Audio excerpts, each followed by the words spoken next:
kesho. Nawakumbusha tu tayari shughuli imeanza, tamasha limeanza, tukutane uwanjani. Twende studio. Mheshimiwa Wilaya, tuko kwenye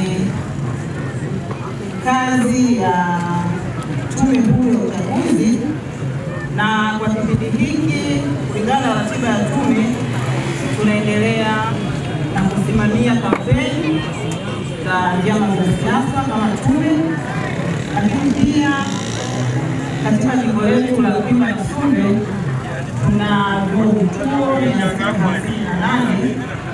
vituo vya kupigia kura. Kwa jimbo la Kwimba tuna vituo 350 na kwa jimbo la Sumbe tuna vituo 308. Na katika vituo hivi tunao wapiga kura waliojiandikisha 245,382. Kubwa ambalo limekutanisha hapa ni kuwakumbusha kwamba mbele yetu tunao uchaguzi mkuu ambao utafanyika tarehe 29 Oktoba. Tunawaomba sana, saa hizi kampeni za vyama mbalimbali zinaendelea.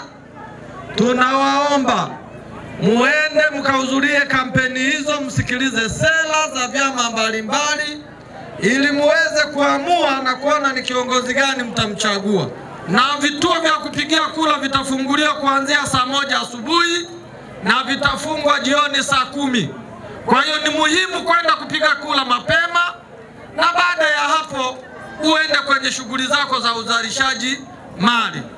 Tusisubiri mpaka jioni, maana yake ikifika saa 10 tutafunga vituo. Wale ambao hawatakuwa kwenye foleni hawatapata hiyo haki ya kupiga kura.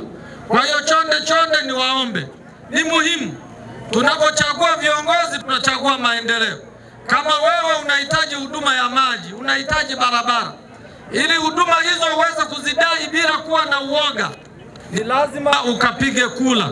Usipopiga kura, hata kama unalalamika, maana yake tutakuchukulia kama watu ambao ni walalamishi ambao hawatimizi wajibu wao. Kwa hiyo ni muhimu sana tuhudhurie kampeni ambazo zinafanyika kwenye maeneo yetu kwa vyama vyote. Tukishasikiliza then tutafanya uamuzi hiyo tarehe 29 mwezi wa 10. Lakini pia napenda niwakumbushe, uchaguzi huu ni wa rais, wa bunge na madiwani. Zipo sehemu kuna mgombea mmoja wa udiwani.